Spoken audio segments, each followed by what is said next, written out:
Hello, Keith. Hi. It's 420, baby. I'm riding the green dragon. How are you? Good. I'm surprised. I don't know what the word is. I guess just disappointed when you said that you had a bit, and the bit was just that you were going to smoke weed at the beginning of the show. Well, see, the bit doesn't work if you acknowledge it as a pre-planned bit, because it's not good enough for that. Right, yeah, that's why I'm disappointed. But you weren't supposed you described exactly what I'm feeling. You weren't supposed to give that disappointment to the audience. You were just supposed to shut the fuck up and not be a dick about it. As the internet's original influencer, I feel like it's my job to deliver honesty and truth to our audience at all times.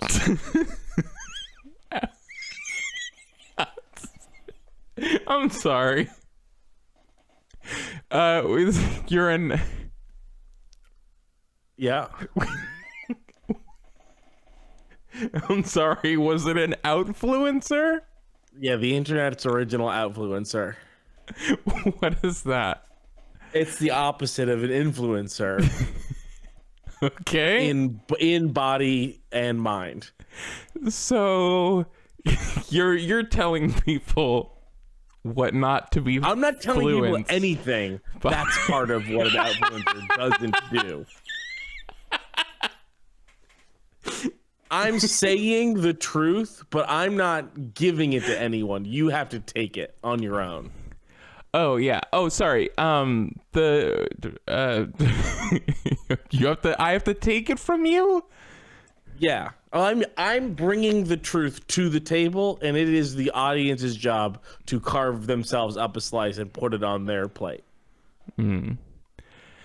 You know, I mean, Keith, by the way, the bit, I mean, it's a real bit. I did smoke weed, and that's funny because you hate that, and also it's 420, and you probably forgot that, and so you're like, this stupid idiot is smoking totally weed now. 420, yeah.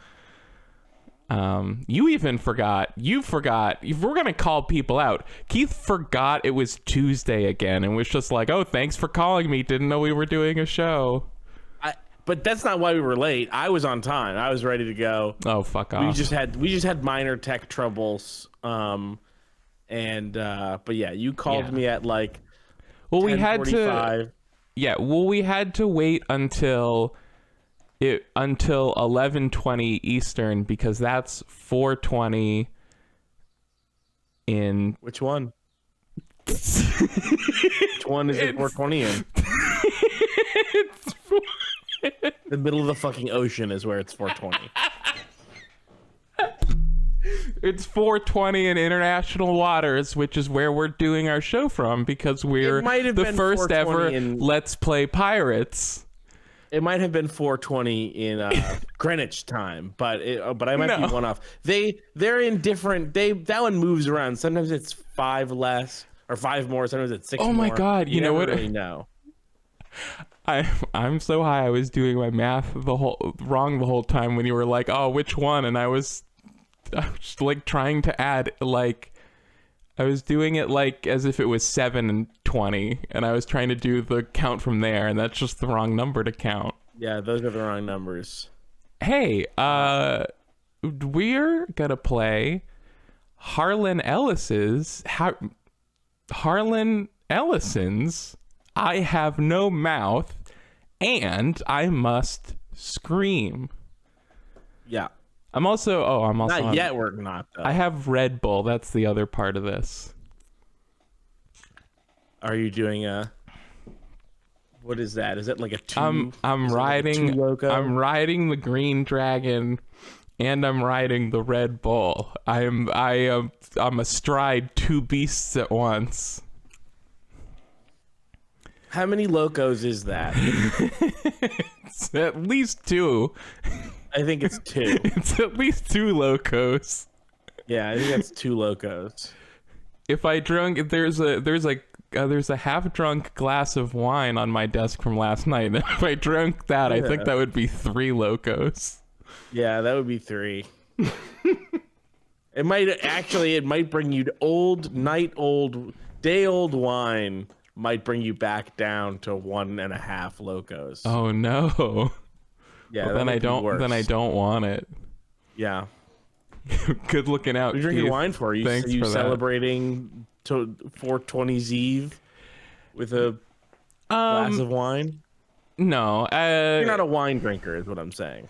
I'm not. No. I literally can. You honestly, like, there's a convenience store right next to the market basket that I shop at called Little India, where half the store is an Indian convenience store and the other half is a liquor store. And I just went in with the goal of get wine, and there was a display there that was selling boxed wine called house wine, and it's just like a black box with a white picture of a house on it, and it says house wine, and I'm like, yep, that's pretty much what I'm looking for. And so that's what I have. It couldn't have been good. No. It's not. No, but I mean, it's fine. It's wine. I just don't care. I like it.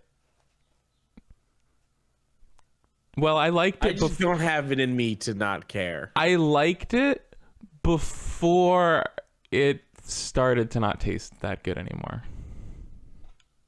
Oh yeah, because it's shitty wine, and so you pour it out of the glass and it tastes fine for 5 minutes, and then it starts tasting like shit because it's bad, and that's what happens to bad wine. Maybe. That's true. That's a real thing. Yeah. But yeah, whatever. It's nice to have a glass of wine. A box of wine. A box of wine. I've had canned wine. That's some of it's pretty good. I mean, some of it's bad, but some of it is like, you know, vineyard weirdos will put wine in a can to be ironic and like, look at me with our canned wine that's good, you know? Haha.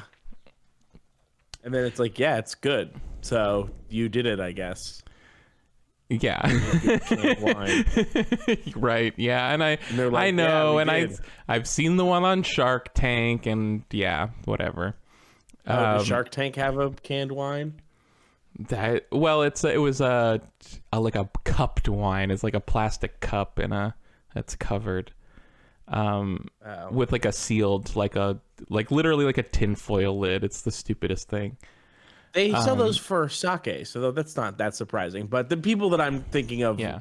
Well, it's like I think it's like a whole market not now. Be on Shark Tank. It's like a whole market now. These are like small vineyard. It's not that expensive to put something in a can. Yeah. So the thing is, I will just, I'm fine with whatever wine, or I figured I'd try it, and box of wine. I just figured it's economical. A bottle of wine's not that much wine. There's this impulse that I don't understand from people that don't they don't like something, like they're not into something, and so they're like, oh well, I'm not into it, so let me just get the worst versions of it because I don't care anyway. Well, I have not a lot of money to throw around, so it's not like I'm looking to be finding a reason to spend more money on wine. Huh? How much was your box? $20. And how much wine is it? Is it like 3 liters, 4 liters? It's not 4 liters. It was a smaller. It might have been 2 liters. 2 liters. Okay, so 2 liters. That you're never gonna be able to finish that before it goes bad. And $20 will get you some of the best wine in the world if you go to a wine store. Could I tell you? I didn't. Yeah. Yeah. So you spent more than most people would spend on like a medium good bottle of wine. Let me ask this. Okay.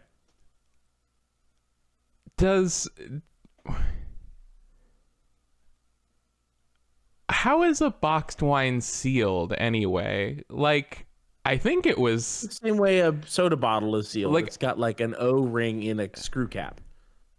Right. I don't know. Like, it just hasn't waxed really been cardboard. exposed to that much air because it's like a valve that gets closed. Wine is extremely volatile, Okay. and so it just goes bad very quickly. I mean, if But- it's not refrigerated, it can be between like 1 and 3 days. I should refrigerate it then. Easily 1 and 3 days. Well, that's fine because I already went back and got a second box, and that's ready to go next to it. So the box. So you spent $20 whole on a box that went bad before you could finish it. Well, wait. You decided to get the same box. No, I drank most of it. Okay. And like I got the new box because I was about to finish the old box, and it took me a while. The wine's fine. I just think that it is not only you're not only drinking worse wine, you're also spending more money. I don't think you're being economical like you think you are. You think $20 could get me 2 liters of good wine? I think that $15 can get you 75% of a liter of much better wine, but then it wouldn't go bad before you could finish it, so you wouldn't be wasting any of it. That's a lot more money. It's less money. $15 is less money than $20. For a liter and a half, though. I drank more than a liter and a half of the wine. Okay. Well, I normally wait. Oh no, sorry. I bet that 0.75. Sorry, I meant to say 0.75 of a liter is a very small amount. It's just a small amount of wine. Especially if you, because I bought it with the intention of sharing it with my friend. So. And also, it's just like, box wine is great. It's still pandemic on, man. You can put the best wine in the world in a box.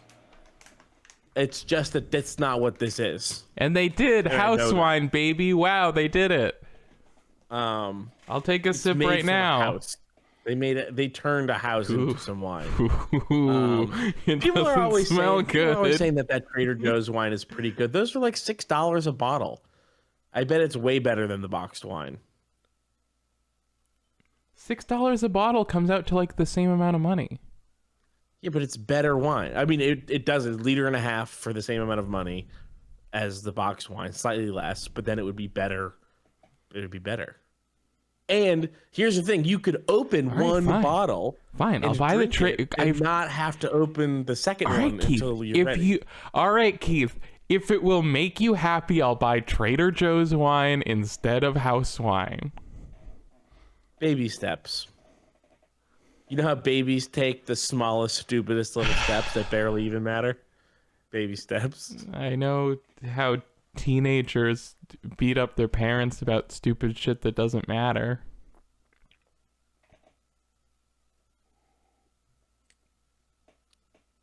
What else is going on, Kylie? Ooh. Ooh. Ooh. That's no good. Is that the wine? Yuck. Yeah, you don't want to do that. Nah. I will repeat. It's in there now. Extremely volatile. Yeah.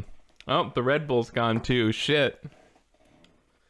Well, I could drink the bong water, but I don't think that's gonna help. Here's how I know. Here's how I learned that it was 420.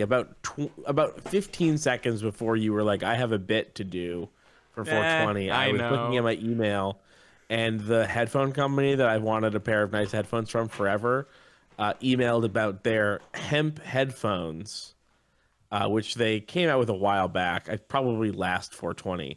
But it's just the part of the headphone that is normally plastic is made out of like compressed like hemp. And they look nice, and they're $420, and it's goofy as hell. Compressed hemp?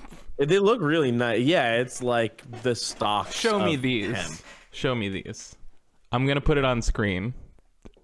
I'll show you. Show me what nice looking hemp headphones look like. Hemp phones. Show me a good looking hemp phone. Baby. Looks nice, right? Let me see. I have to download this before I can. What the fuck? But yeah, Grado's been making headphones and turntable styluses or cartridges forever. This is what we're looking at. Yeah, okay, that does look nice. It looks like cork, so that's cool. Yeah, it looks I'll like admit cork. it. Yeah, That's not a bad look. But no, it's not a bad it just seems like why I don't know. If the question is why, it's to sell headphones to stoners. I guess I will say I don't want to be like I hate to be the annoying person who's like mad at stoners for no reason, but I do kind of find the like putting hemp in weird stuff to be like really kind of just lame and cringy. I don't know. Yeah, I find everything about stoner culture to be extremely annoying, but these are nice looking headphones that people say sound really good. And so every time I see them, I'm like, these look like they sound really good and that I should get them. But $420 is too much to spend on a headphone that I'm not totally sure about. Yeah, I almost wish like... Well, yeah, I'm never going to spend that much on a headphone, but... I totally would. It's just I don't know about this one. Yeah. Because here's the thing. They don't have removable headphone jacks. So, like, if the headphone dies, you can send it to them and they'll fix the headphone wire for you. But it's like, just fucking make it removable so that I can buy a new one when it breaks. Because it will break. They always break. I was going to say, like, I just honestly kind of wish... it was made of anything but hemp, so that when people went like, oh, those look really cool, what is that? I wouldn't have to say, it's hemp. I could say, like, it's cork. Just say it's made from wood. That's what it is. Okay. I mean, if you really wanted a convincing lie, you could say it's spalted maple. What? Yeah. What? Spalted maple looks kind of like that. But yeah, it's just, you know, it's just a nice looking pair of headphones that it happened to be, I happen to get an email about because it's 420. Here's what, because 420 is a stupid amount for something to cost, right? And so I don't, if this wasn't made from hemp, does it cost 420? I didn't notice. Yeah, you know, $420. I'm only partially here. I can't figure out. I have no brain and I must stream. If they weren't hemp and they didn't do their silly hemp thing to try to get people to buy it, would it cost $400? Right. And they're upcharging $20 because it's a joke, or would it cost $450 and they're taking off $30 because of the joke? Yeah, there was like a Fallout 76 check that cost like $276. It's like, what? Yeah, it's like, what would it cost if it wasn't $276? I did wonder that. It's like, because it would be, they wouldn't mark it down. They wouldn't mark it down at all, but they wouldn't, it's too far to mark up from 200. Because they have more expensive headphones. That's the thing. If you said, you know, Keith, you can pick out any pair of Grados and you could just have that pair, I would probably get the RS1Es, which I think are like $700 or something. So they have more expensive headphones. They have even more expensive headphones than $700, but they also have $99 headphones. So it's like, well, what's in here that it costs $420? Did you just work it out so that it's the same upcharge? I'm just skeptical of the pricing. I don't want to pay $20 extra because of your stupid joke. But they look nice. This is what I think we should get these for Run Button. I think Run Button should pay for one of these for each of us. Not the hemp one. like the SR 225Es, which are like $200. That's silly. I think Run Button should pay for me to get a better audio interface that has a compressor in it. Yeah, I agree.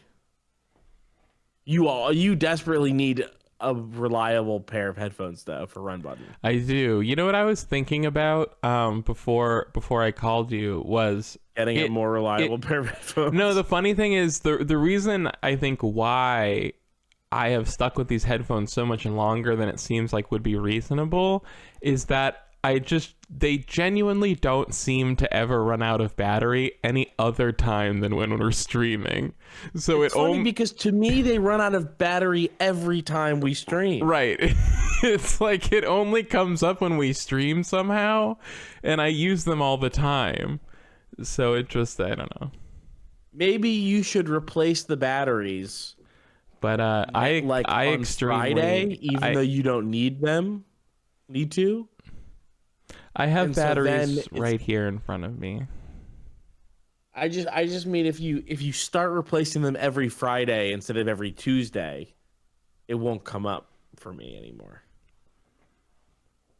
I just don't think people should be using wireless headphones anyway. I mean, yeah, sometimes you gotta, but I think people should. It's time to readopt the headphone jack. I got these from somebody else. You know what's funny is these ones, and I think a lot of Turtle Beach headphones still look exactly like this, but this is from like the early to mid 360 era, and it had this like it had this whole microphone that was like permanently attached to it, and I just got so annoyed by it I clipped the whole thing off with a pair of pliers, and now there's just this like twisty stump on the left headphone of where a microphone used to be, and a semi-jagged edge of where I clipped it off. Wait, it was the microphone that you clipped off? Mm-hmm. Oh, because it doesn't have a thing that can make it point upwards. No, it did, but it just always had a floppy microphone wire attached to it that was very annoying, and it was useless because it just gets plugged into a mini headphone jack that was meant to plug into the bottom of a 360 controller so that it could be the microphone for an Xbox 360 controller. It was basically useless. Yeah, sure. It was vestigial, so I had it surgically removed. Yeah, you need to surgically remove the vestigial microphone plugs from your Turtle Beach. Your kids really won't be set off on the right path unless you clip it off. Do you remember when Turtle Beach used to mean something? I remember when Turtle Rock used to mean something. Hey, have you heard about Back for Blood? No. Okay. I think it's Turtle Rock, right? Did Left 4 Dead? I thought Valve did Left 4 Dead. Well, they Turtle Rock made it for. Oh, and then Valve bought it and put their name on it, right? Or Valve something. Well, Valve published it, and I think someone in the chat saying no, but I'm not sure if they're talking to me or someone in the chat. Turtle Island.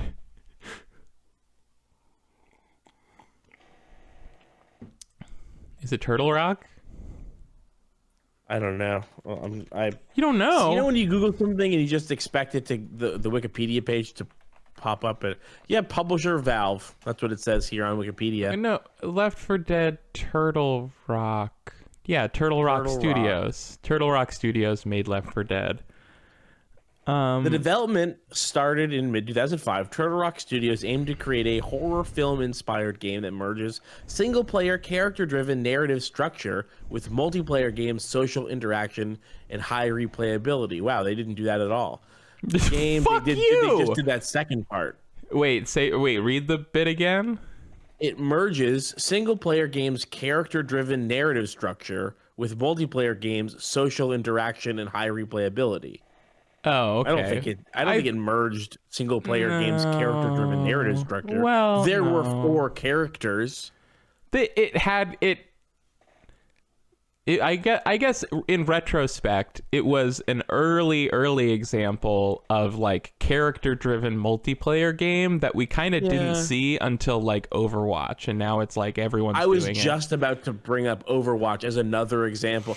Another example of if you said this about Overwatch, it would be true in an extremely vague sense that is basically a lie. Like I think that statement is as true about Left 4 Dead as it is about Overwatch. That is to say, not very true, but you know, not true. Not true in any way that matters. Right, yeah.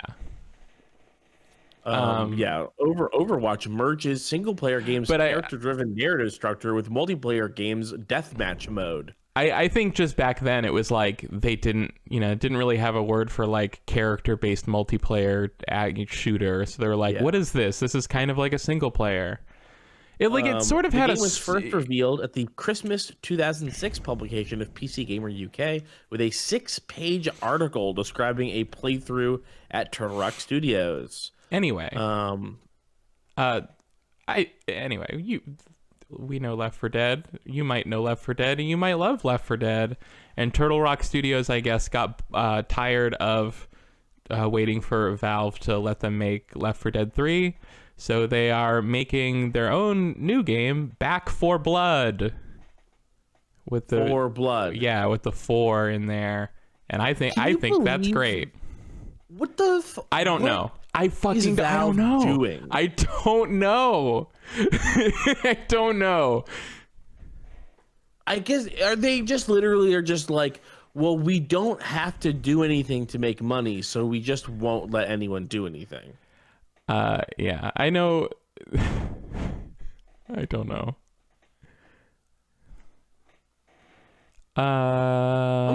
Left 4 Dead underwent many phases of development influenced by playtesting. That's a weird sentence. Turtle Rock Studios removed many of the features that were originally in the game. In early development, there was another special infected, the Screamer, which had no attacks, but upon spawning a survivor, this is not an interesting thing that was changed to me. I thought maybe the thing that was changed was those narrative things that they were talking about that aren't really in the game. Come slay with us. Back 4 Blood is a thrilling cooperative first-person shooter from the creators of the critically acclaimed Left 4 Dead franchise. You are at the center of a war against the Ridden. These once human hosts of a deadly parasite have turned into terrifying creatures bent on devouring what remains of civilization. I don't know what the word for that is. With humanity's extinction on the line, it's up to you and your friends to take the fight to the enemy, eradicate the Ridden, and reclaim the reclaim. I love the extremely world. Duh. The frantic scrambling for a way to describe zombie in zombie universe. Like it could just say, "Come slay with us." It's a zombie game. It's a zombie game. It's like The Walking Dead. Like they call them walkers, right? Yeah. And I mean, that is a franchise that's well over a decade old and already is like such a fucking stretch that is like, we've got to describe these guys. Well, I guess they sure walk a lot. We'll call them walkers. Well, I think they started with the name Walking Dead. We want to get rid of them. So they're the Ridden. They're ridden of life. You can ride on them. Maybe there's a riding mechanic. What is some more? What do they call them in You know what? Shout outs to Zombie U. I didn't like that game. Calling them zombies. Oh, okay. Well, I don't care about what the game was. But shout out to Zombie U for calling them zombies. That was actually just Ubisoft revitalizing an old IP that they had. It was Zombie without an E, and they put a U on it to make it for the Wii U. So whatever. But that's fine. They still call them zombies, right? I guess it's the name of the game. What do they call them in what's the mall one? Dead Rising. What do they call them in Dead Rising?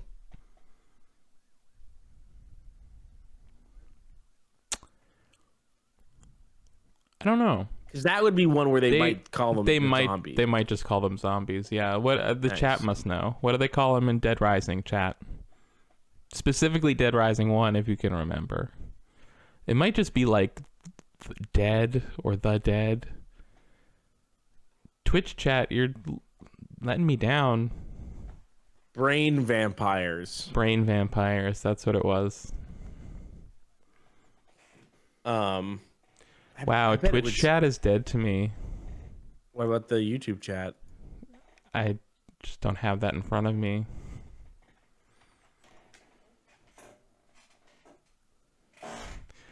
My glasses are across the room. How did I do this? This was bad. I didn't plan this well at all.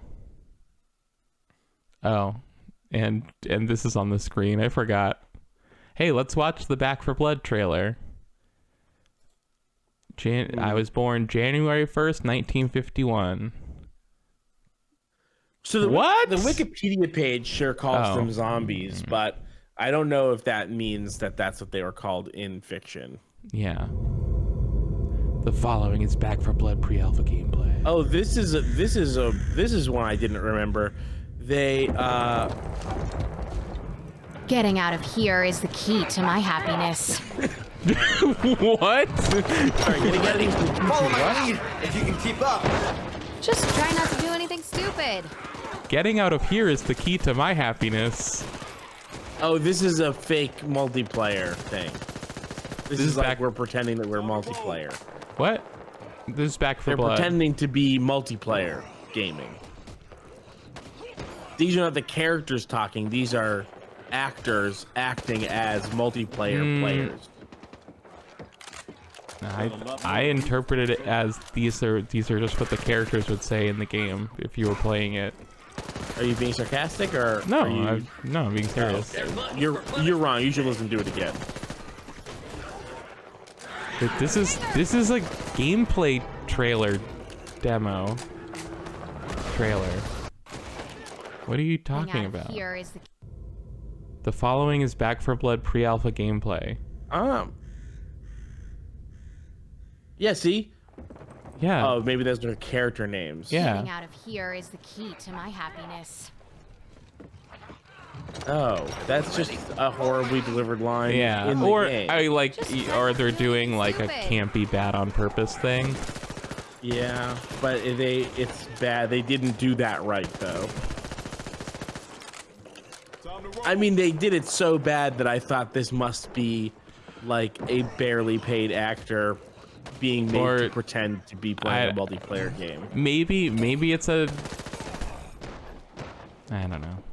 I was gonna say maybe there was a line that just happened right before that made that one make more sense. I don't know, but Getting out of here is the key to my happiness. I don't know.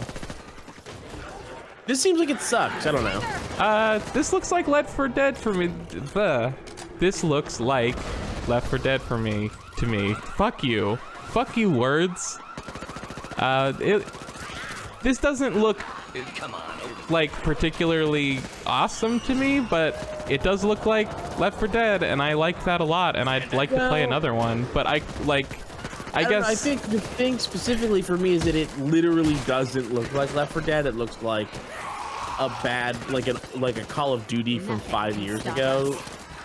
Like with a Left 4 Dead. Yeah, mod. it just doesn't look amazing.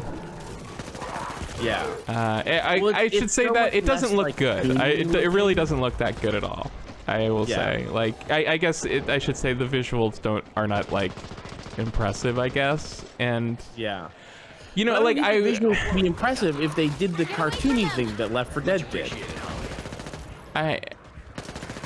Yeah, I guess that was kind of cartoony. Well, is It was this extremely cartoony. cartoony? She said, "Getting out of here is the key to my happiness." Night, night, sleepyhead. Oh my She's saying, God. "Night, night, sleepyhead." Is that? Night, night, sleepyhead. We love that. I don't know. I guess I know how to behave in a zombie apocalypse. I will It's say- Sibley. I will say, we're like, Valve, what are you doing? Why wouldn't you just make Left 4 Dead 3? Why wouldn't you just make Left 3 Dead? Yeah. But then I am now looking at this and going like, well, yeah, why would I play this instead of Left 4 Dead 2 again, I guess. Right? I don't know. Right. Well, presumably this game would look different if they were making it for Valve and with Valve money. Yeah. Sorry, this is pre-alpha gameplay. It's not like whatever. Yeah, fair. It's Pre-alpha gameplay is pre-alpha gameplay. There, but it also is like, you know, we have never stopped. Sometimes I feel like we don't shut up about criticizing Valve and the stupid things that Valve does. Yeah. And the way that they are not a video game developer. They just buy finished games and put their name on it and then get the credit for it. And then Gabe Newell's a fucking, you know, a stupid Microsoft millionaire who just spent his time fucking around with VR shit and doesn't do anything or say anything interesting or productive about games at all. But you got to admit that when they do the thing that they do to video games, when they do something, they make them better than they were when they bought them. Yeah, that's true. Or yeah, I guess. But they also don't have a history of like successfully integrating the teams that they buy into Valve, it seems like, or you know, like yeah, absolutely, yeah, totally. But also Turtle Rock was never a team that Valve bought. It was always a game that they were always separate. And I should say I wanna acknowledge kind of that I think we maybe messed up a little bit being like overly harsh to what is admittedly pre-alpha footage, and I will say you and I are not. We're not like early act. Cool. Look, that was cool though. That looks definitely cool. Did you see how it came out of the ground? I mean, it did happen in front of me. I mean, you might not have been looking. I wasn't really paying that much attention though. You and I are not really the type of people to follow games pre-release, so like, you know, I know some people are like, oh wow, this is really shaping up, I can't wait to look at how this looks next year or something, and like, I'm not that person at all, so I don't really have a whatever. I'm not used to looking at pre-final footage of games, I guess.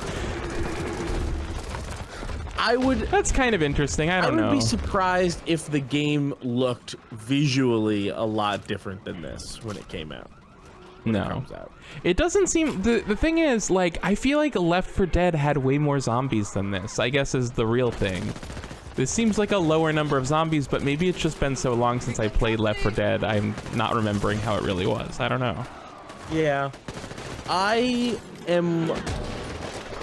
guess you could say I luckily stopped caring about Left 4 Dead. Like when people I knew were still playing Left 4 Dead 2. Some people played some people played Left 4 Dead 2 for like a decade after the rest of us. Yeah. It was just in some ways it is a horror game. And so it is scary to me, and so it just is not. It's never. I was never able to get a lot of fun out of it because I was busy being intentionally scared by a video game that was trying to make me frightened. So it's hard for me to focus on the fun in horror games like this that. was posted in December. I think this has been going for years at this point. This isn't like a new announcement. I'm pretty sure this has been in development for Tooth several Monsters years. says that they're just zombies in Dead Rising. Shout out to Dead Rising. Good for you. Probably my favorite. That's probably the best zombie game I ever played. I'm surprised they're not called Romeros in Dead Rising. Nice restraint.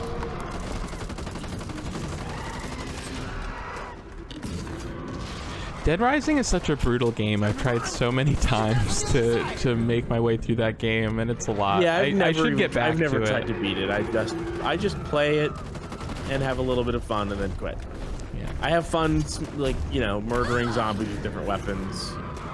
I mean, you do level up, so like, technically there should be nothing stop. It's weird. I feel like, oh, I don't know how to get back into Dead Rising because I don't, you know, the game is all about learning the patterns and stuff of the loop and then finishing it eventually.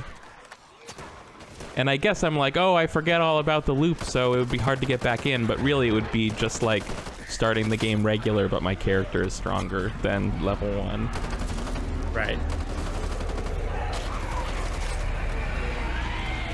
All right, so Yeah. Oh, okay, I it's guess the over. No, that's not a problem, but it's like different people mean different things when they say things like pre-alpha.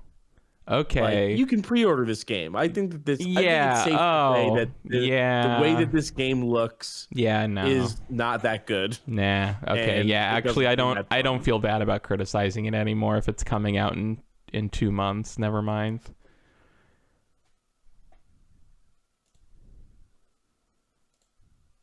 Hello. Hello. Perhaps we should dip into this week's game. Harlan Yeah, we should do Ellison, that. I have no mouth and I must scream. Ooh. You I know like what? that. I like that you smoked weed before we started, and I didn't get any sleep last night. So neither of us have any perspective on how the episode is going.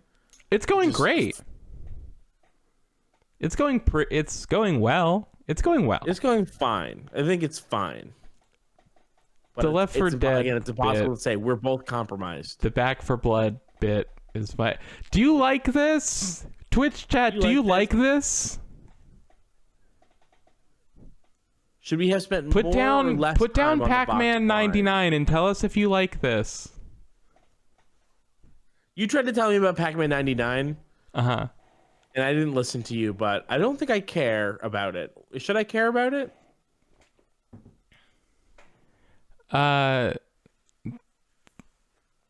Yeah, you should care. Oh, some of them say that they like this.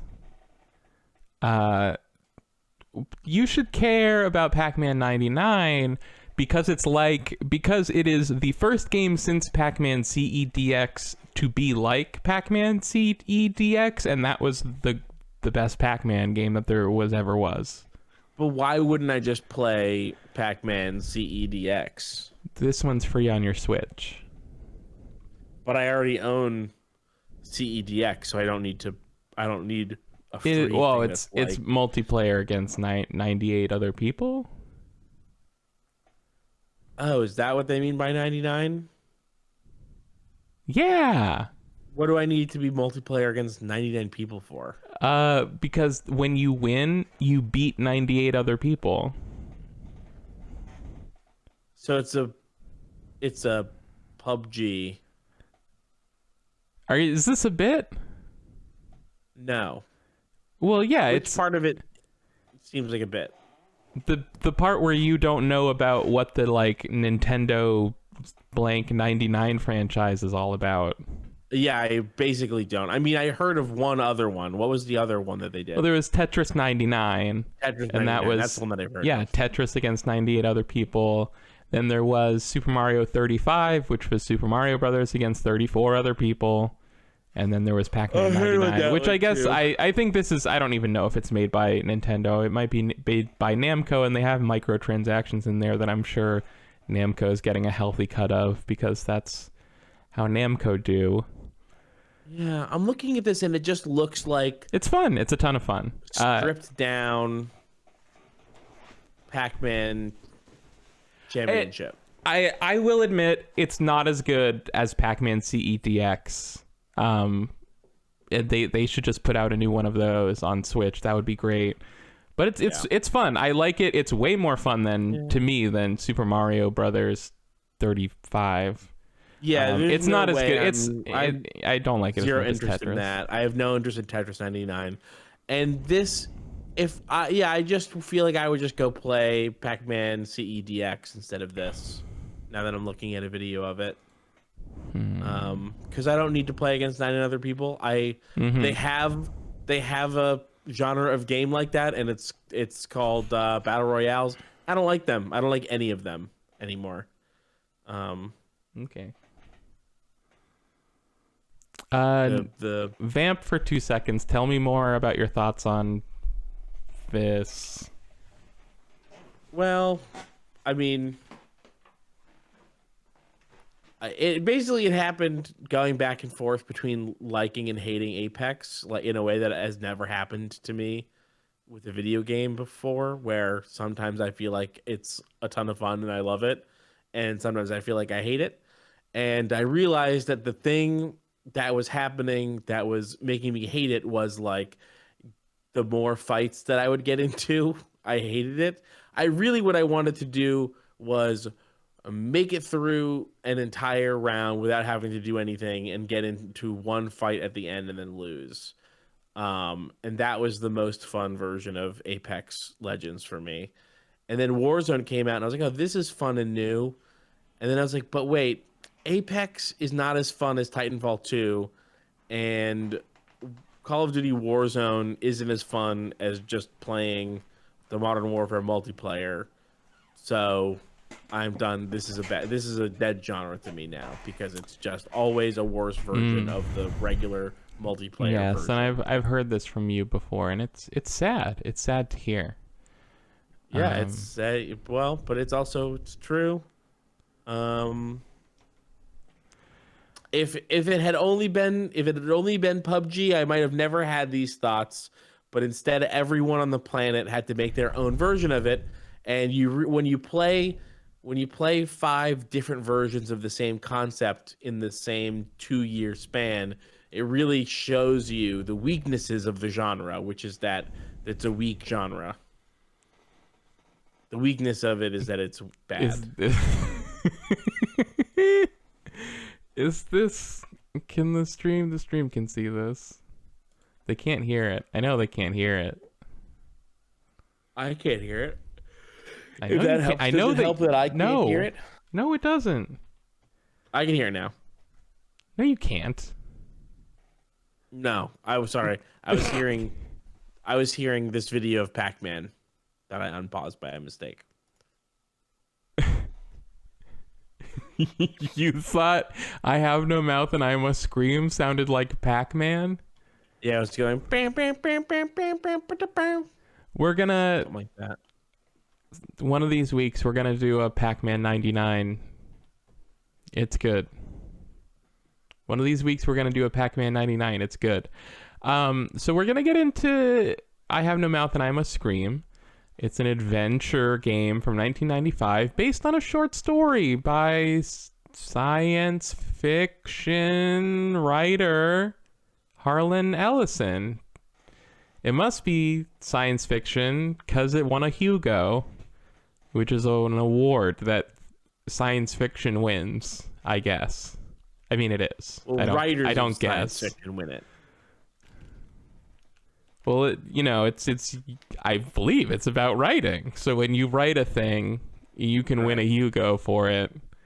If it's about robots. Right. That's how you win Hugos. You write something about robots. And you get a publicist. Art is dumb. Anyway, tell me about Harlan Ellison. Well, what we need, the way he's important to Run Button is that he is, I believe, like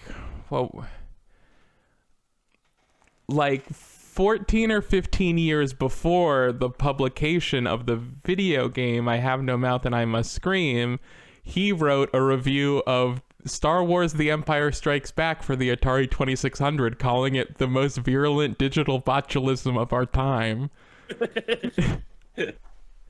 Which it was extra silly because The Empire Strikes Back on Atari 2600, while a very crude game, it was extremely technically impressive for the Atari 2600. It's just such a limited platform.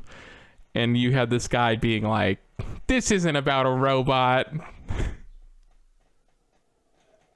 Was that his problem? No, I don't know what he wanted from it. Like he was basically like, this is brain dead entertainment, which might have been true, but it was like, well, what did you? That's all right, well, that's all an art. Bitch?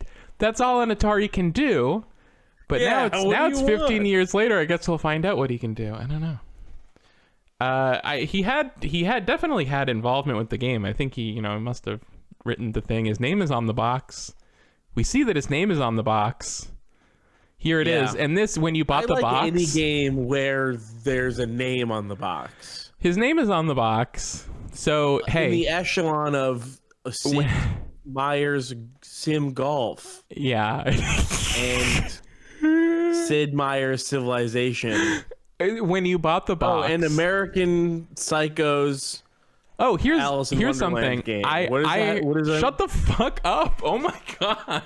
American McGee's Alice. Alice. I heard an interview with American McGee saying that he fought to not have his name on the box, and that the publisher forced it. That's what he said. He said he felt extra embarrassed because he announced to the staff that his name wouldn't be on the box, and then later they changed their minds and they put his name on the box. God, it's that's tough when when everyone wants your name on the box so bad. You're like, no, please don't do that to me. Listen, I have to, if I know his side of the story, I feel obligated to give it. I don't know anything about American McGee. He might be a piece of shit. I don't know.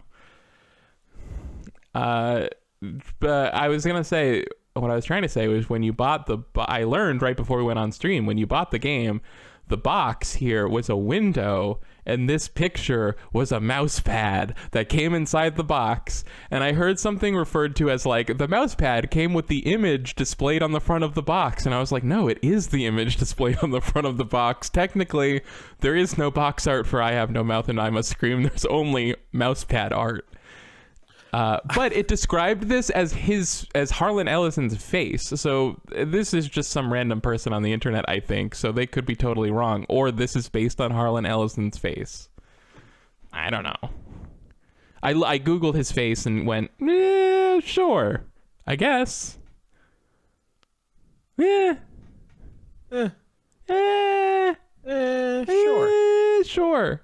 American McGee's real name? Yes. Yeah. I think I knew that at some point, and so I had to Google it to check. And the funny part is he, as of like 10 or 15 years ago, I don't know what he's doing now. He was living in China and developing games in China. I think it's funny. Yeah. He had a team that made bad video games called Spicy Horse, which is a fucking great name for a development team. They didn't make anything good though. I mean, Spicy Horse? Spicy Horse. That's fun. Yeah, that's fun. We love that. Nobody doesn't like that. Damn, the American McGee Wikipedia page is wild. I'm gonna stop looking at it. Ooh. And here's a game. People can see it. Here was the problem though, was there was like a story bit that started immediately when I started the game up. Oh, it quit. Well, let's start it up and see if it plays. Can you go to the stream right now? Can you hop to Twitch? I'm already there. All right. So see if it comes up on the thing.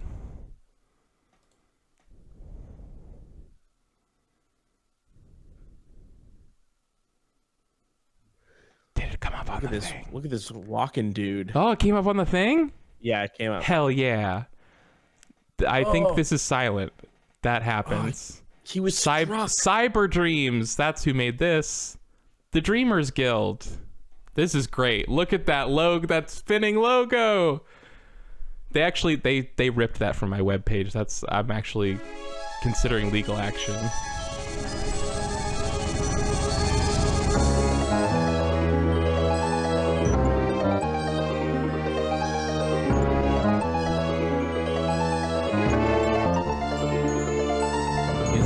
Am I supposed to click? What is this?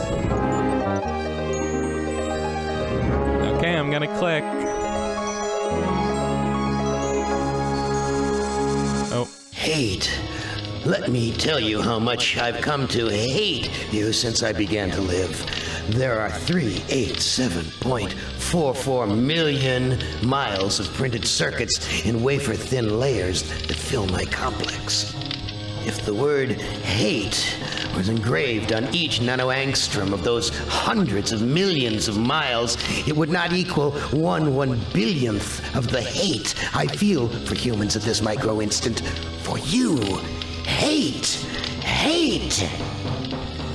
It was you humans who programmed me, who gave me birth, who sank me in this eternal straitjacket of substrata rock.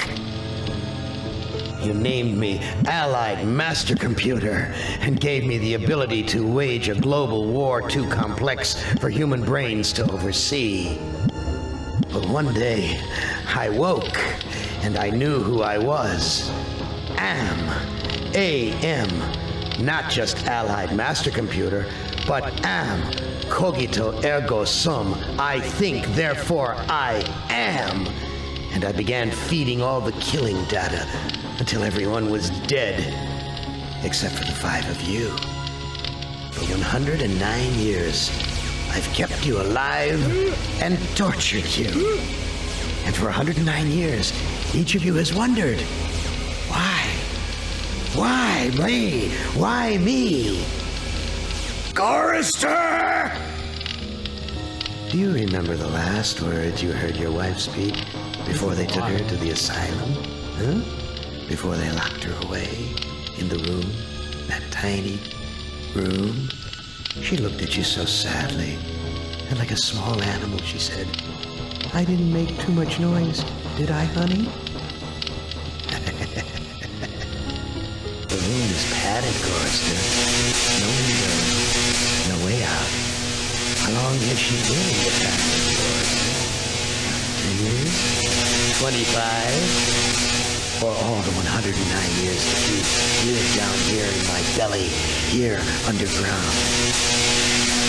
Benny! Sometimes I blind you and permit you to wander like an eyeless insect in a world of death.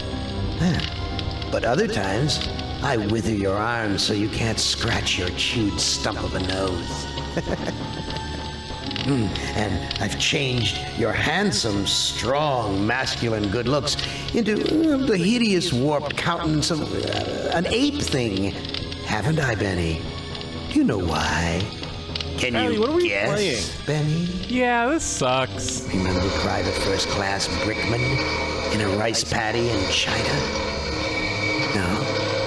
Huh? It wouldn't hurt you to remember, Benny. Then you might be able to suffer my torment with a little greater sense of retribution. You might walk a mile in my shoes. Ellen!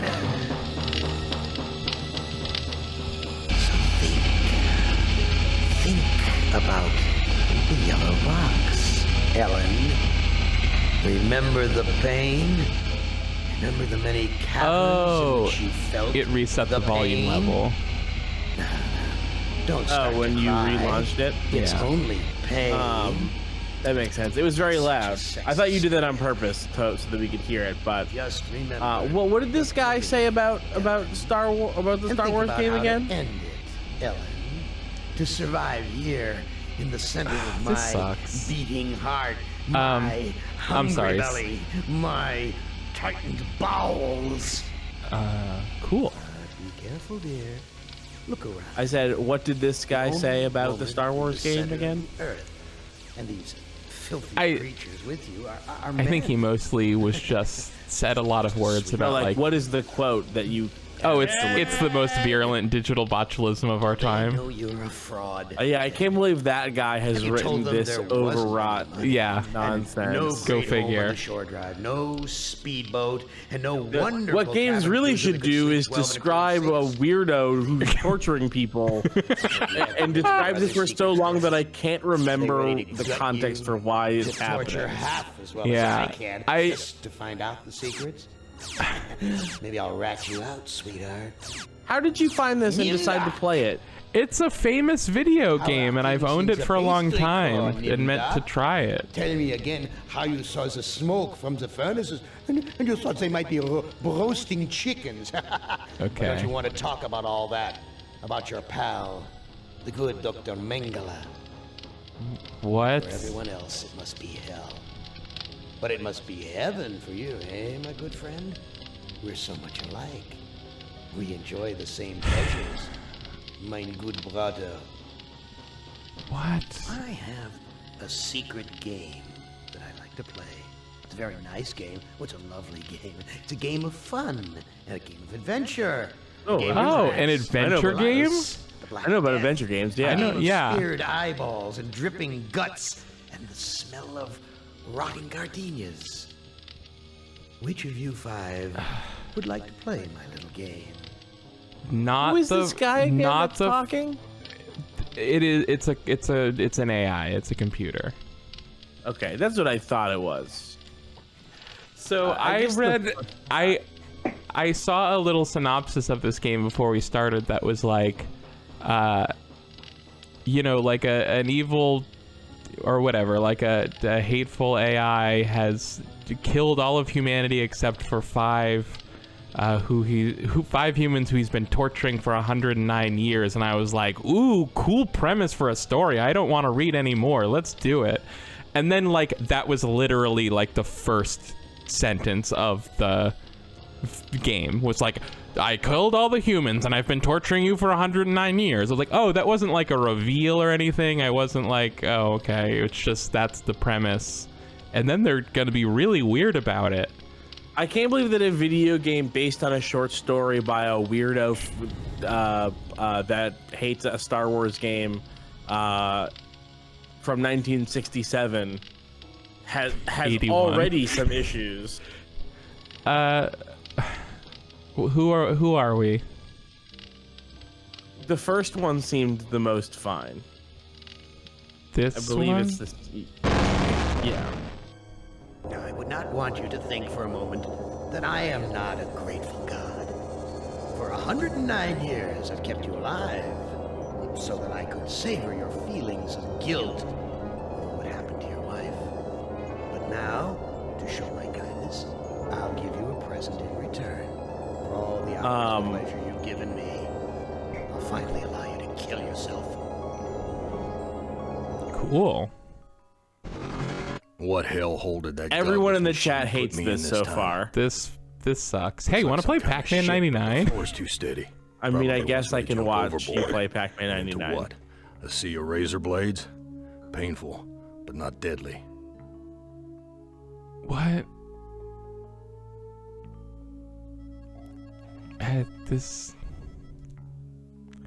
This game has a good reputation, but I don't know. Look at the note. Someone must have slipped this under the door. It says, I'm a friend. Trust is essential. Never do what Am expects. And Yeah, always everyone in the expect chat more who than knows what seems anything about this possible. game Am is playing a saying that dangerous it's game miserable here. and Not horrible. just dangerous So, to you, but dangerous Bummer. to himself as well. yeah. Hey, it disappeared. What kind of game is Am playing this time? All right. I've never seen anything like this in all the years Am's toyed with us. Well, I mean, the writing of the game really did turn out to be that quote he said about the Star Wars game of video games. Right. Yeah, it is a game. It is a game's worth of that one sentence. Yeah, about- the most virulent digital botulism of our time. And he was like, I'll show you. Let's play Pac-Man 99. Let me see here. I got my Switch controller.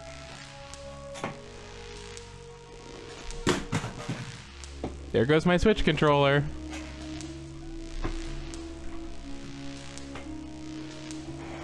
I finally got all 4 of my Joy-Cons back from repair, Keith.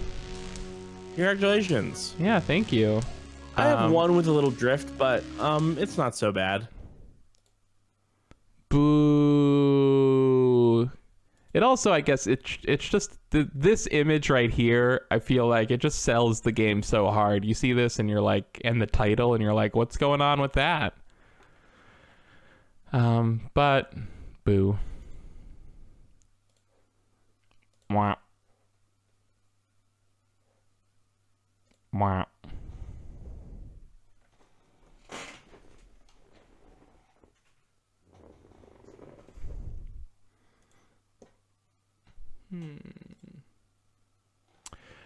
Hi Keith, where'd you go? Hi. Hey, I'm right here. I just spaced out because I didn't get any sleep last night. don't space out, you veg head. While I set up the game, you gotta do something. Ooh, I'm gonna have to take down the stream for a moment to open Rec Central, aren't I? It's true. We'll be right back in a moment.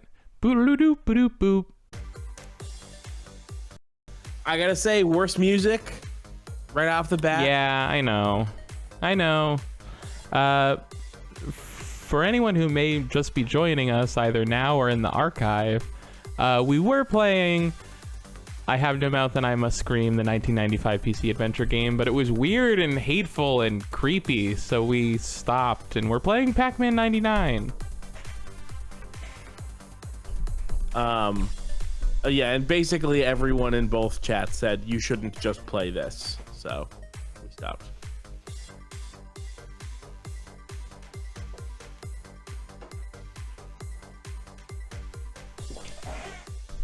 I just gotta get my TV turned on so that I can play it without lag. Here's the problem with this for me. I really liked Pac-Man Championship Edition DX Deluxe, but I basically don't care about Pac-Man at all. It does nothing to me in my heart, which is why Pac-Man CEDX is so impressive, is because Same I have for me. no feelings about Pac-Man. It's true. I feel the same way. I feel like in many ways this is like the second Pac-Man game I've ever really liked. Except for, of course, for Pac-Man World 2, which is a masterpiece, as we all know. I prefer Pac-Man Land. Pac-Land? Or Pac-Man Land? Pac-Man Land? I think only one of those is real. Oh, remember Pac-Man 2? I was doing a Super Mario World Land thing. Yeah. Do you remember? Remember we did that video of Pac-Man 2 that was like an adventure game? The weird, where he was a weird guy? Yeah. That was great. Yeah, I remember that. What's all this stuff all around? So, like, there's a lot going on here, and it's Standard, not stronger, speed. I don't understand it all. But on the right hand side of the screen is how I'm like, when I'm eating ghosts, I'm sending like garbage Pac-Mans to other people's boards that will slow them down when they hit them. And when I pick up these little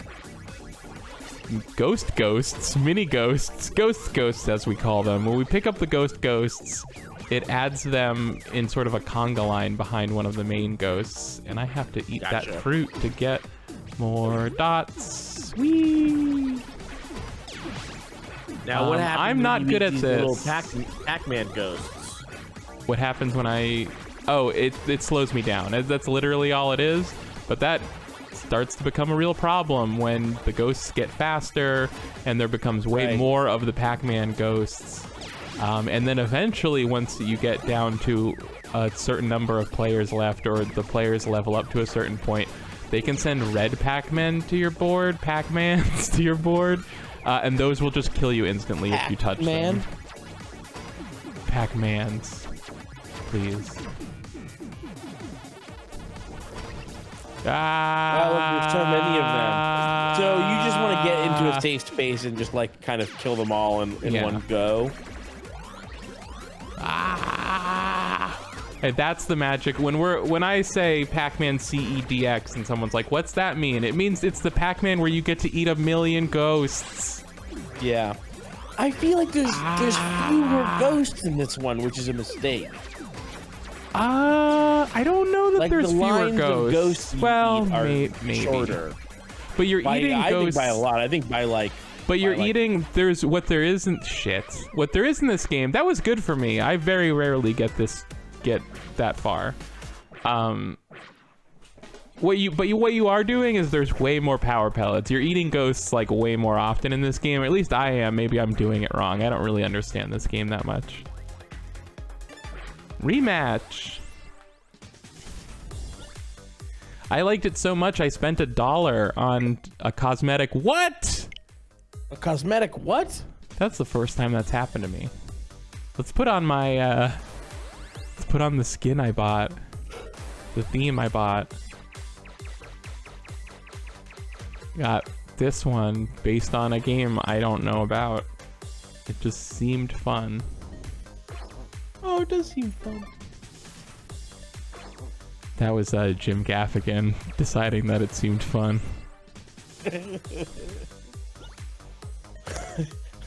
When she said it was gonna be fun, I didn't believe her. Oh, he's gonna keep doing that voice. Can you believe it's been 12 years? Been in the audience of this guy's show for 12 years.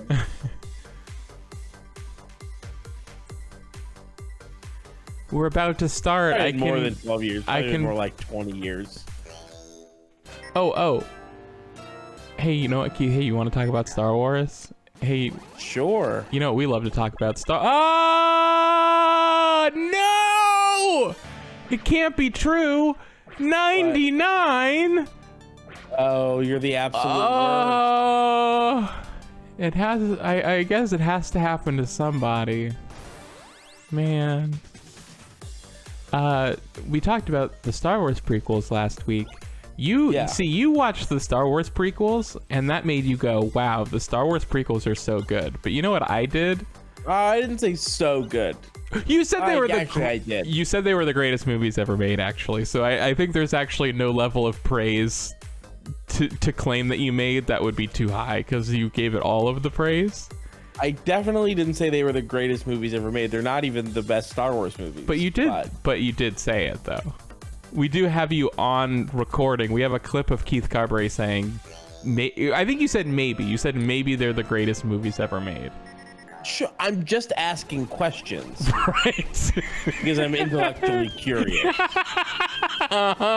So what I did instead of watching the prequels, though, was I watched the original Star Wars trilogy, and those movies are good, though. Actually, is the thing. Really when you watch the original Star Wars, you're like, oh, this is a good movie. You don't have to like. It's not like with the prequels where it's like when you squint with one eye and don't look out of the other, it looks pretty good. I think that there's. Look, we've talked about this on the show before. Is that one of the big mistakes? Have we talked about this before? There's a colon. You interrupted the colon. We have talked about this before. Colon.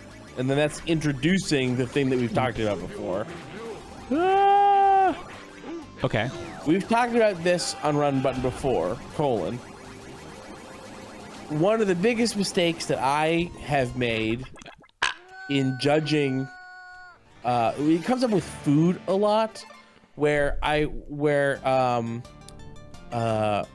try a thing and go, I don't like this, so I don't like this thing, and then later on I come to like it. It happened with wine. It happened with coffee. It happened with when I was a kid. It happened with shrimp. Shrimp was like the big food that I didn't like when I was a kid.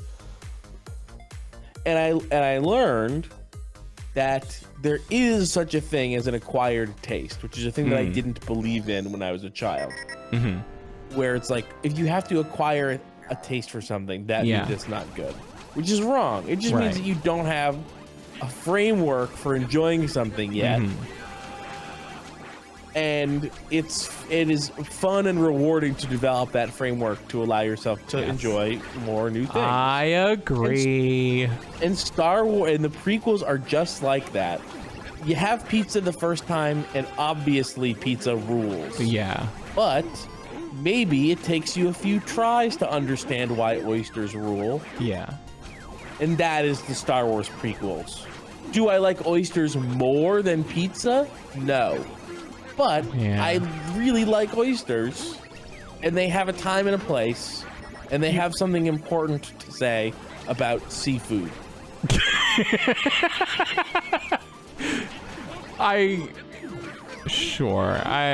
Yeah, fine. I'm basically impossible to talk to about the Star Wars prequels. It's very difficult to disagree with you about them. That's not true, because I've talked to you about the Star Wars prequels for hours and hours, and we have the recordings to prove it. Well, most of us talking about the Star Wars prequels isn't even on recording. Oh, I don't We know. just do it for fun sometimes. We do. We Sorry, I don't do. mean it's difficult as in it's hard to stomach.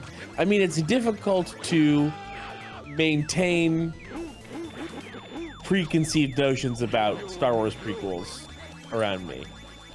I think. Sure. I like to think that I'm very persuasive about the prequels. I think you are persuasive about the prequels. Maybe too persuasive is the thing, right? Look, it's no one's fault. It was the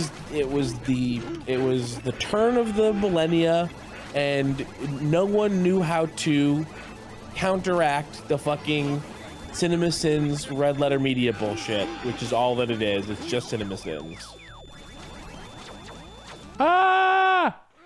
And so No, Red Letter Media had much better criticism in those videos than CinemaSins has ever had. It absolutely does. It also has a bunch of other shit that's not good at all, but it definitely has much better. It actually has criticism, which isn't what CinemaSins has ever had.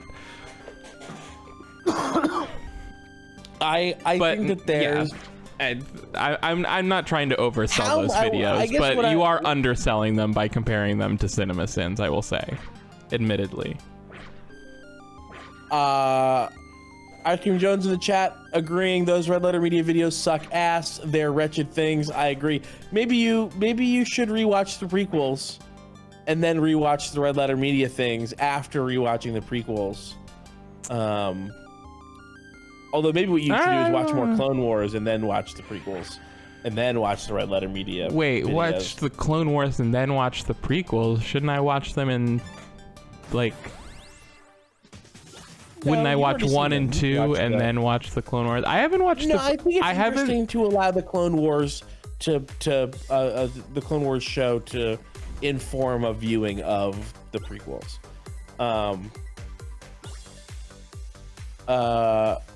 But the red letter media CinemaSins connection is like, if you have a couple valid criticisms, burying them in a mountain of like total horseshit criticisms and like weird nitpicky bullshit and like digging for plot holes where it's totally pointless and counterproductive to be digging for plot holes, it doesn't inspire a lot of confidence in the saliency of whatever legitimate criticism you might have.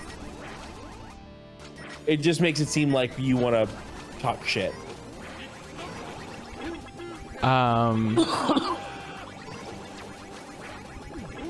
Sure, whatever.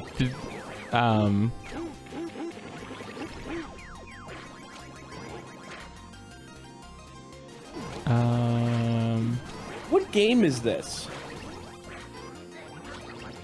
I do not know.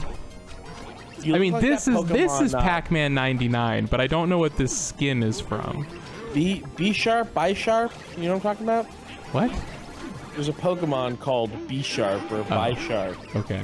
and your little guy looks like a B Sharp. Huh. Well, he do be sharp. I'm not that familiar with red letter media. I pretty much only Yeah, know. like I know that you're not. That's why I'm so frustrated by what you're saying about those videos. I mean, like I know the thing is, I know the Menace videos. but like here's what I'll say: the person in that chat saying like, those red letter media reviews are wretched videos. That doesn't mean they're agreeing with you, because there's plenty of wretched stuff in those videos that have nothing to do with the things they're saying about those movies. And that's my point, is like, those videos are garbage, but the criticism in them was not as bad as you're making it sound. It was overly critical, but it's not a good fucking movie. It is a good movie. All right. That's the problem. Those videos were influential to the point of changing. I mean, it wasn't just that. Well, To me, now those videos everyone... changed a cultural perception of a movie, or at least fed into a culture. It fed in. The way that people thought about those movies in the early 2000s was psychotic. Like the people's feelings about those movies were and that's totally off the wall bizarre. And that's what and weirdly, that's I think what helped make the Red Letter Media videos seem reasonable by comparison. To me, it's the opposite, where they feed into each other, and so the Red Letter Media symbol, the Red Letter Media videos seem to me as like one of the toxins in the environment that made the Sure.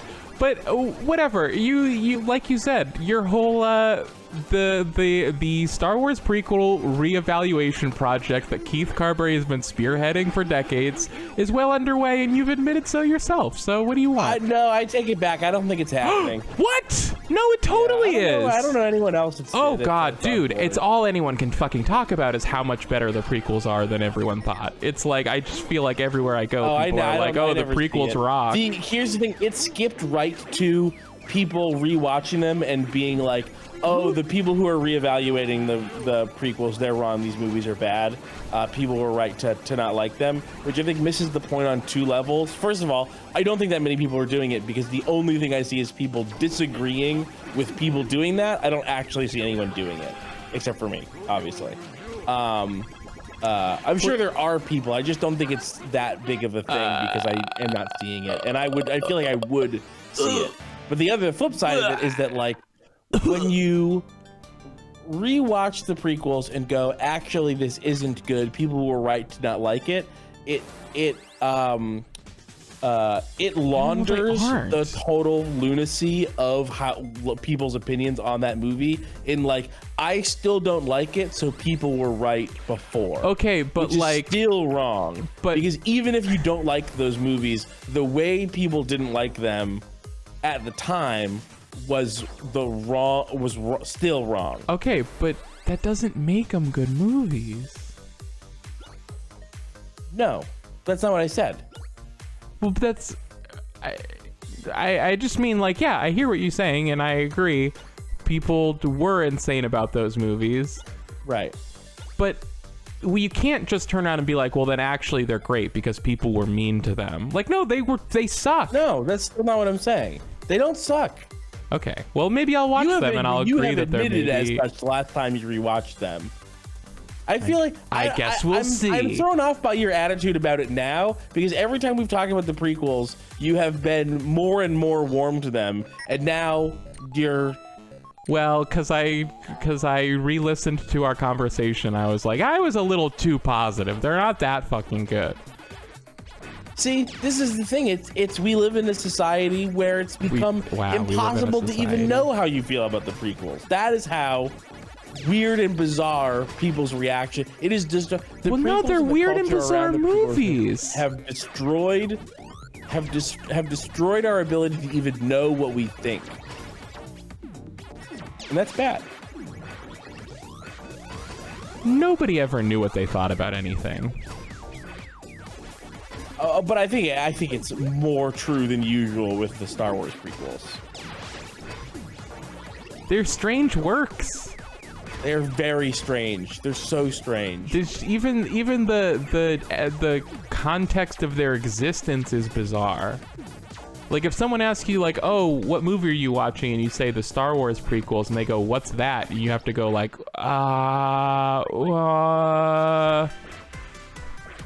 There were these movies 20 years before these ones. They were popular, and so then they made ones that took place before them later. And anyways. Wait, repeat that? I just mean, they're like, before, like, if someone asked you to explain what the Star Wars prequels were, you'd have to first start by explaining their existence, about how they were, like, there were these other Star Wars movies that were really popular for a long time, and so then they inspired these new movies that came out that were meant to be prequels, but were also meant to be their own story. And so they're trying to be the old thing and the new thing at the same time. Those stories existed back then, too, though. What do you mean?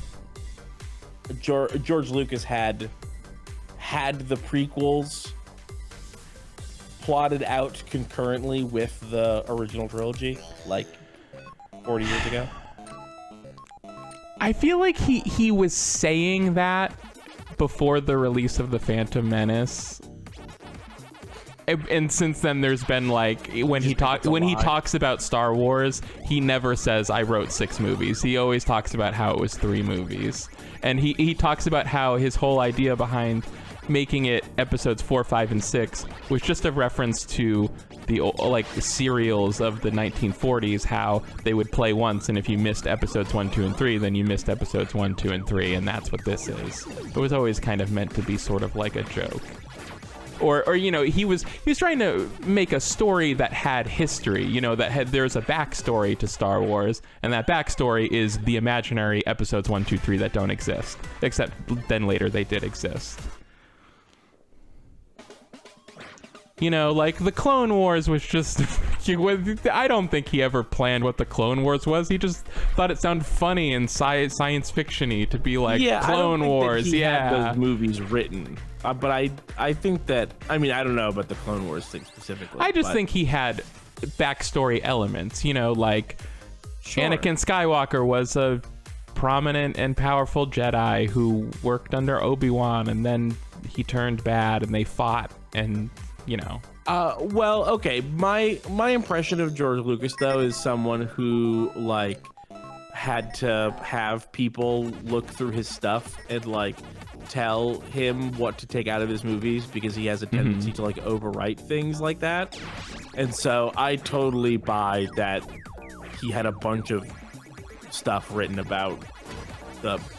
It could be. A bunch of like lore Bible stuff that basically accounts for outlines of the prequels.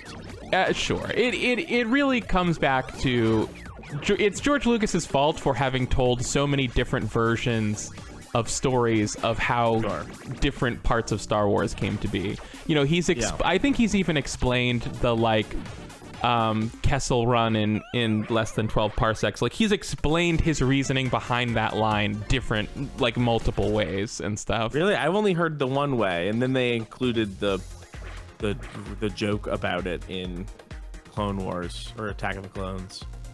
The way. Is there a joke about it in the Attack of the Clones?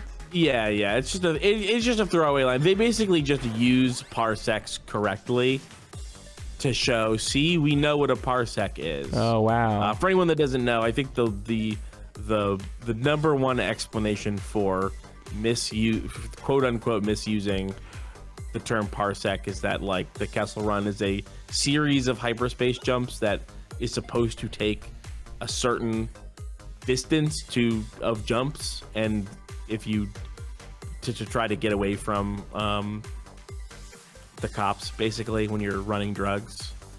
And Han Solo did a risky thing by not making as many jumps, therefore traveling less distance.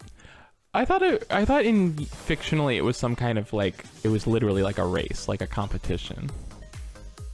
He just said made the Kessel Run in less than 12 parsecs. Yeah, in the movie. In the expanded universe, there was some explanation. It was like, it was a series of, it's a route through a number of around black holes, and they warp space, and so the less distance. But George Lucas is the explanation I heard George Lucas give is that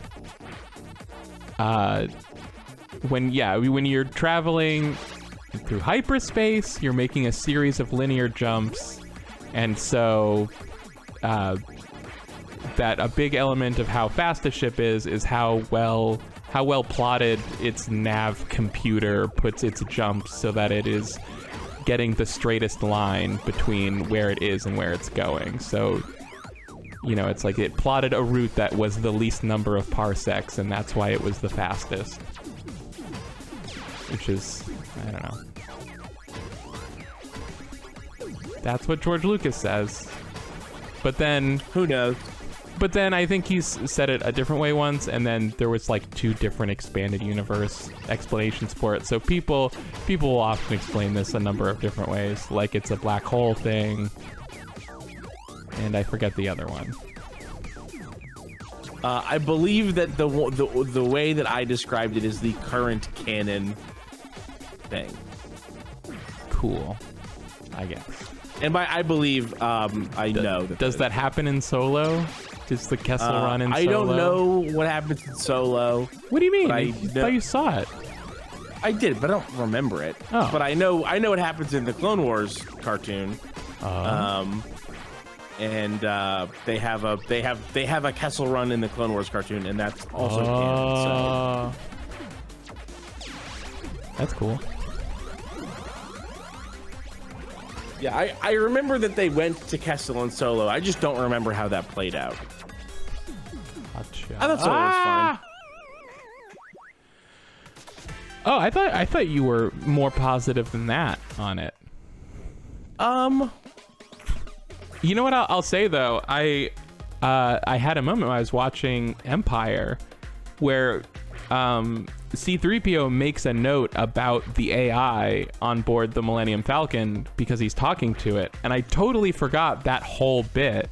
And so when I heard like, oh, Solo is in part about the AI that gets put onto the Millennium Falcon, and I'm like, that's so stupid. I can't believe they retconned in that there's an AI on the Millennium Falcon. But there was. There always was. Yeah. Whoops. I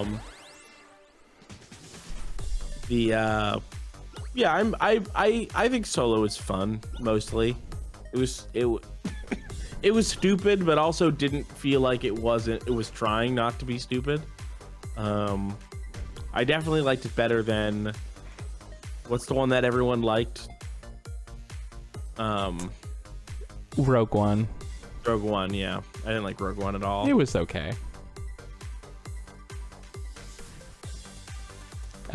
People were effusive about that movie in a way I didn't get. Yeah. I'm gonna finally have to watch The Rise of Skywalker.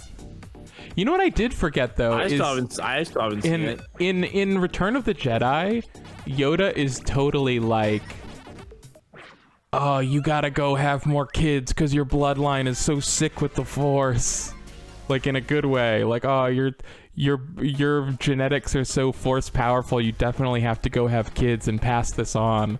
Wait, who was saying this? Yoda. To who? Yoda was saying it to who? To Luke. And it's like, bro, it's Darth Vader is like, this just happened. What? No. Yeah.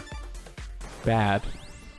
So that was another thing. I was like, I can't believe with The Rise of Skywalker, they're trying to, and now they call all episodes 1 through 9 the Skywalker saga, and I'm like, that's weird.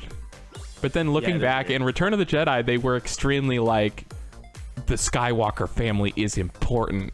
It really is. Like, oh, okay. Well, I guess it is in the movie. There was only 2 of them. There was Luke and then his sister. But they were both more sensitive. Yeah. But like they like really hit on this point, and they say it's important, and it never becomes important to the story. They just make a point to say that it's important. Well, it's like, wow, it's so important. You thought it was important enough to bring up, even though it doesn't matter to the story at all. That's weird. The thing that I always read that as was like, what if I need more help to defeat Vader? It was like, you can train your sister. That's what I always read it as. He definitely does say to pass on what he's learned, like in a. It sounds like he also means it in a teaching way, but he is also like in a teaching way to his sister. I think these are separate things. Like I think the sister bit comes up like literally right after this. But yeah, I think Yoda is like, first he's like, you have to pass on what you've learned, meaning like you should go train more Jedi. But then also he's like, but also them genes you got is so good. What is the line there? I think he says you gotta bone down and spread that shit around. That's what he says.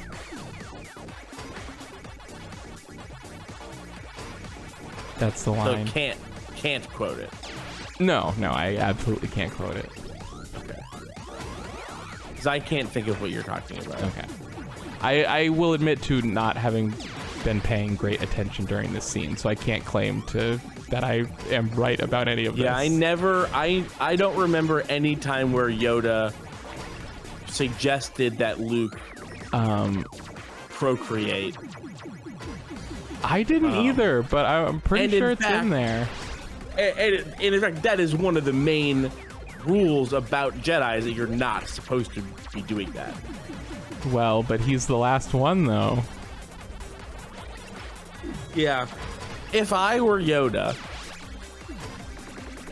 and I had to tell the only trained Jedi in Yoda the loves being a galaxy, Jedi.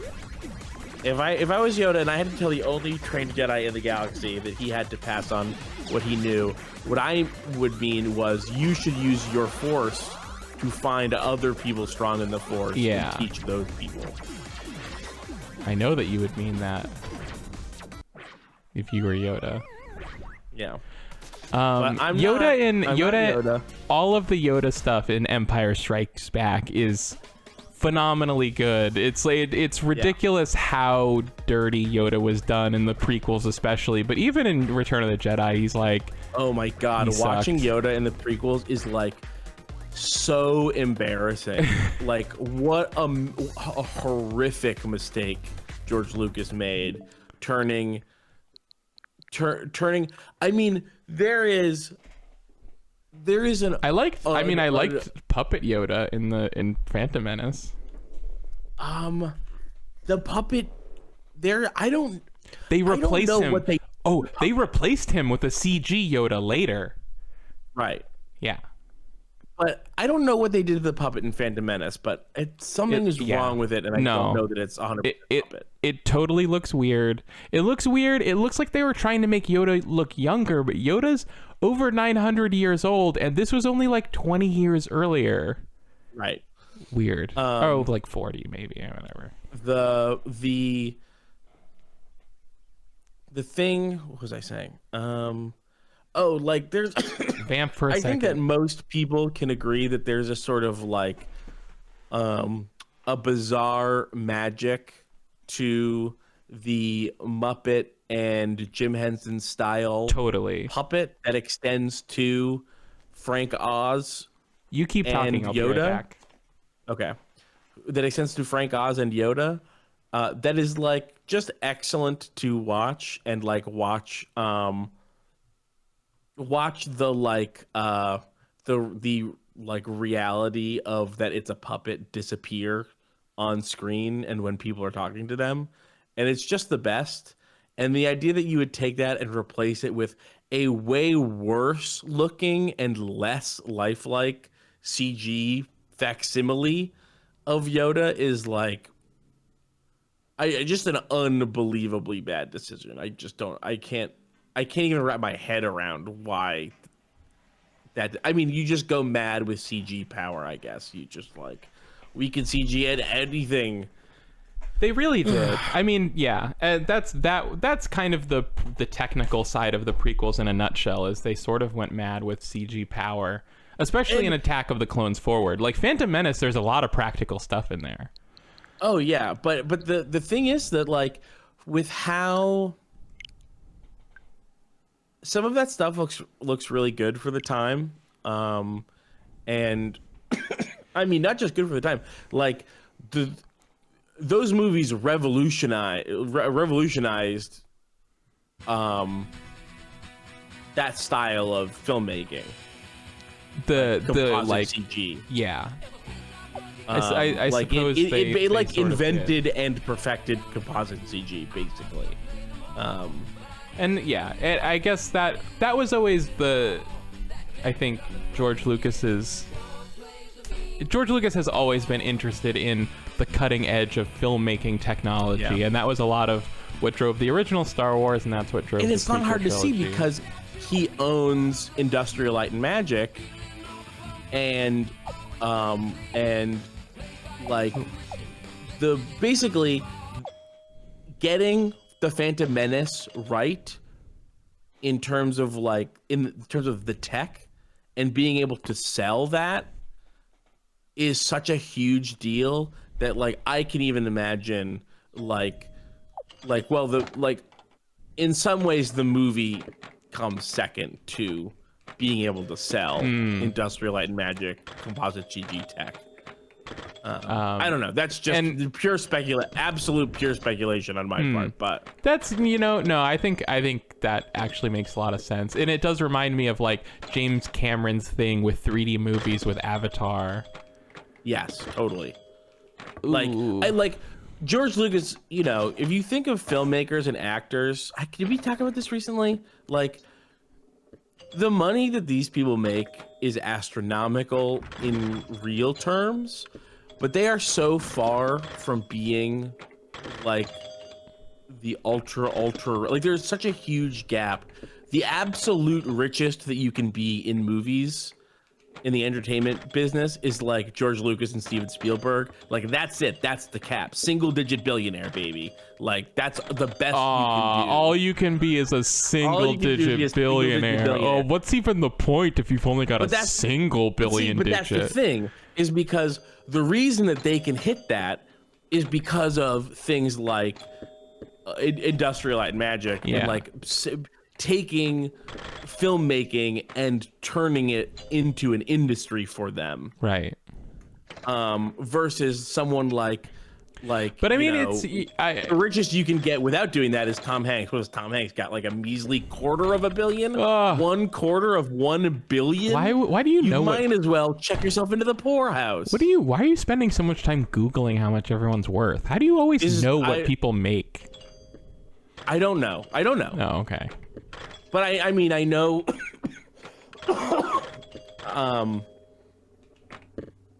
I'm pretty sure that these are right. Let's Google it. Net worth, George Lucas. And they still look great. I like everything all over. I mean, really all those movies, but especially like Empire Strikes Back and the original Star Wars look so phenomenal. Like, I know it's the coldest take to be like too many digital effects, but like these movies largely still look great, and it was because the practical effects just looked good, and they just hold up so much better than the digital stuff. Like, the digital stuff they added in 1997 to those movies, they've had to redo most of it multiple times since then just to make it look okay. And I did watch, the versions I watched were I watched the last Blu-ray release put out by Fox before Disney bought it. So I think these are still largely the versions they're putting out, but they're like the most George Lucas did up versions. And like some of the things they start changing and adding in those movies are just bizarre. Absolutely bizarre. Like, I noticed. Shout out to the tall robot that bops the small robot. I noticed that I think in between the DVD release and the Blu-ray release, like when they're taking off in the Millennium Falcon from Mos Eisley, and like there's like the shot where Luke and Obi-Wan and the droids are like sitting down and putting their seatbelts on, and like behind them up on a ledge there's like a little CG pot that's bouncing up and down to let you know the ship is rumbling because it's about to take off, and it just looks like garbage. And I'm like, why did we need to add this? Like, they're just like hyper focusing on frame by frame, going like, this scene's too boring, CG in something. There's that bit, when everyone knows that the best version is the version that I saw first. Right. The version I watched as a kid is immaculate. That's the one, I think, one of the most famous change they made to the Blu-rays was they added in The Rock in front of R2-D2. Wayne The Rock Johnson? No, they added in a rock in front of R2-D2 in the scene when Obi-Wan shows up. Sand people, right. Tusken Raiders attack Luke, and he gets knocked out or something, and R2-D2 goes and hides. And just in the original, he's not really hidden. He's just in like a little alcove. And if you're CinemaSins, you'd be like, he's not hidden, ding. But it's like, he's a fucking rolling trash can. How is he supposed to hide? And so they photoshopped in this stupid rock that literally covers 2/3 of the frame of the movie to show that he's extra hidden. but then a second later, it shows R2D2 out of the hiding place in front of it. And he's like, how'd he get out of there? How'd he get around that rock that was in front of him? How'd he get behind that rock? Well, we know from the prequels that he's got rockets. He has rocket feet. Yeah, he uses rocket feet. He must have used his rocket feet off frame. Yeah, sorry. Of course. And there's the part, I don't know if you remember this. In Return of the Jedi, when Darth Vader picks up the Emperor and throws him off the ledge. Spoilers. Sorry. Do you remember what they added? Sorry, when what? When what happens? When Darth Vader throws the Emperor in Return of the Jedi. Do you remember what they added to that scene? No. They added James Earl Jones saying no twice. Like he's watching Luke get tortured and he's like, no. And then he turns and goes, no, and then picks up the Emperor and throws him. And this is like this is like a couple years after people were getting so mad about the no scene in Revenge of the Sith. And I'm like positive that George Lucas is just trolling people with this. Like, just be like, fuck you, I'm going to put no's all over this goddamn movie. You can't tell me what to do. Like, I don't know, man.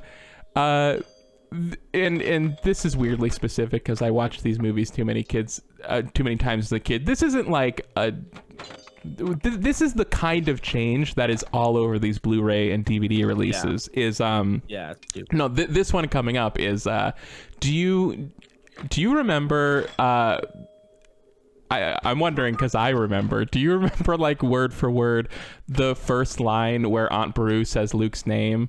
You know, where she goes, Luke, and then he runs over, and then she says something to him. Do you remember? It's about like some chore, right? She says, tell Uncle that if he gets a translator, make sure it speaks Bocce, right? Yes, yeah. And in this one, she goes, tell your uncle that if he gets a translator, make sure it speaks Bocce. Did you catch the difference? Is it slightly different emphasis? They inserted the word your in between tell and uncle so that we understood his name isn't Uncle, but he is Luke's uncle. Oh, the original was tell Uncle. Yeah. And they changed it to tell your uncle. They inserted the word your so that the line was slightly clearer. It's like I'm not arguing like I get the logic behind it. It's just like such a weird bizarre nit to pick. I know, it's so weird.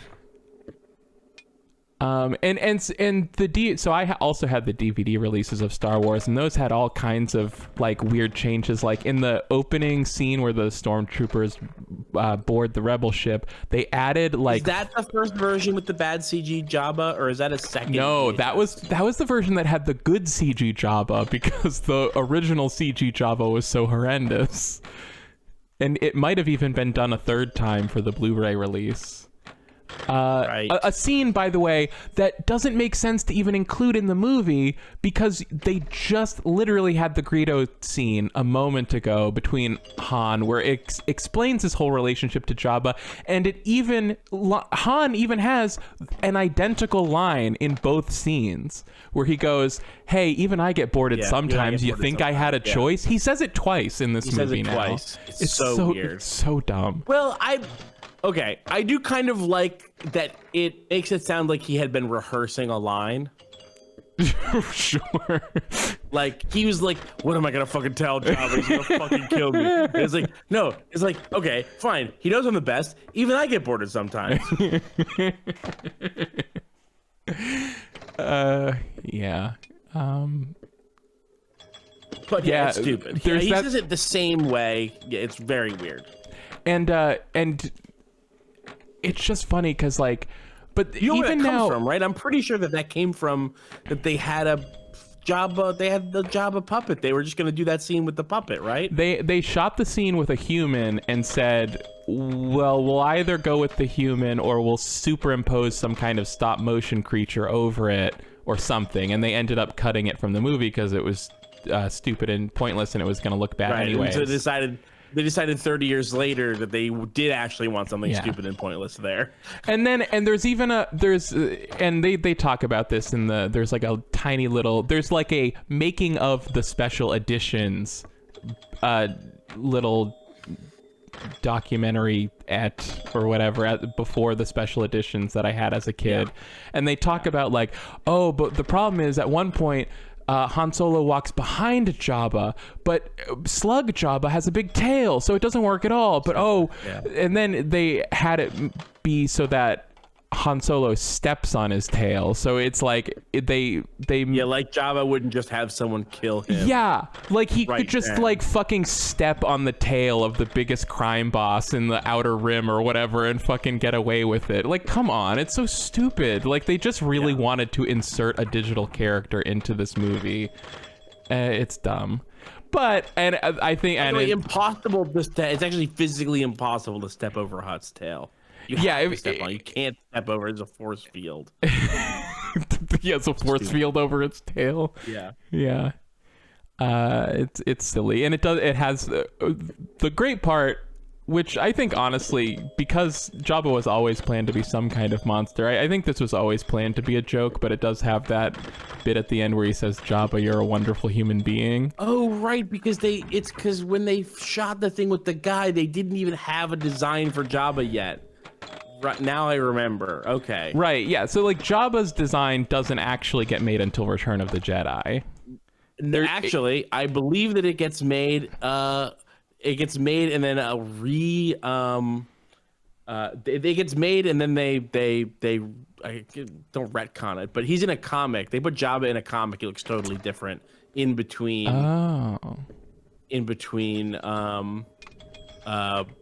A New Hope and Empire and Return of the Jedi, and he looks like just like some weird creature, and then they retcon it for the movie. I'll say what I really don't understand is that in a lot of scenes, in the DVD release and the Blu-ray releases, and I can't say that it wasn't in every. I guess I can't say that it wasn't in every release of Star Wars, but I certainly never noticed it until the DVD releases, and now I can never unnotice it. Is that in certain scenes that take place in space, there's like you can basically see the like transparent animation cells behind the pictures, so it's like there's an orangey box around all the TIE fighters in some shots, but not in all the shots, just some of the shots.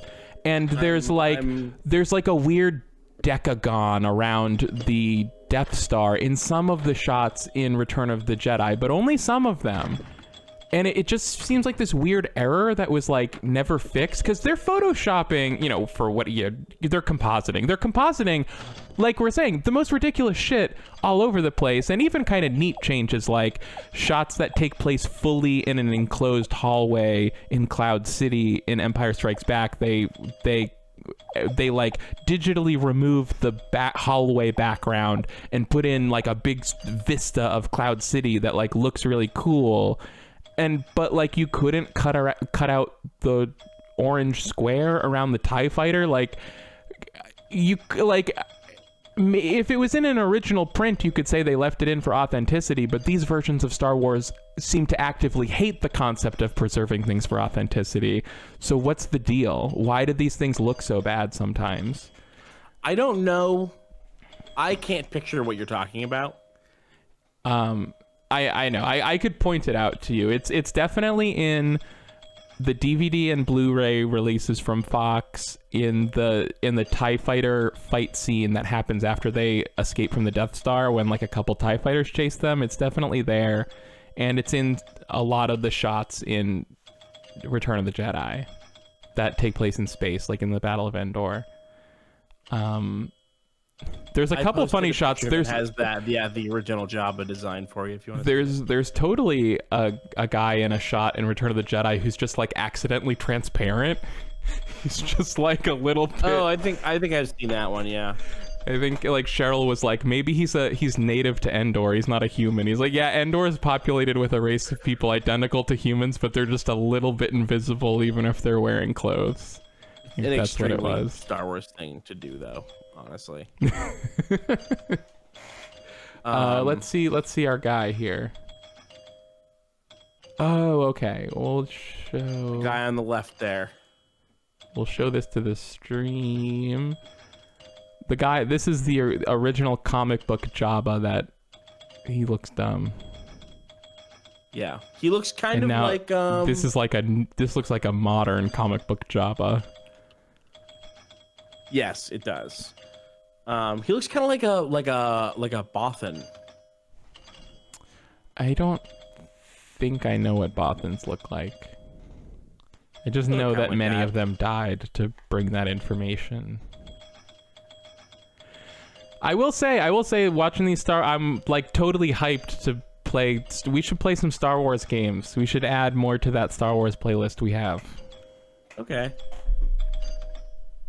We could even play more of the new Droid Army if we had to. Maybe you should do like a Vimeo's still like the Wild West, right? You can just do whatever the fuck you want on Vimeo. Vimeo? Oh, that doesn't exist anymore. Vimeo's gone? No, yeah, of course. Is it really? I think so. No, I think Vimeo's around. Maybe I'm thinking of VidMe. Oh, okay, Vimeo exists. What are we doing on Vimeo? We should potentially do not a because you have several times in the last month been like we should record a podcast about the Star Wars prequels. I said we should do a Let's Watch of the prequels. Oh, did you? Yeah. I don't We should think that do a was your Let's Watch of original the idea. prequels. Well, Vimeo is where we can just do it. We don't have to like worry about copyright strikes, I think. Like Okay. we can just do it all as one thing. We could and not have to worry about syncing times or whatever. We can just put the movie up and have our voices over it, and it'll be fine. Pretty sure. Yeah, we If should not, do we it. can do it just on Patreon and whatever. And we should do it. Because I want. Here's what I want. This is what I want to do. Are we wrapping up the stream soon? Yes. Yeah. I want to be able to. Oh, I got my first shot on Wednesday, by the way. I got my first shot on Thursday. Got it last Thursday, you mean? Yeah. Oh, right. Yeah. Oh, are you getting it? Mine's getting tomorrow. it next Wednesday. Today, coming tomorrow. This coming Wednesday, aka tomorrow. This coming tomorrow.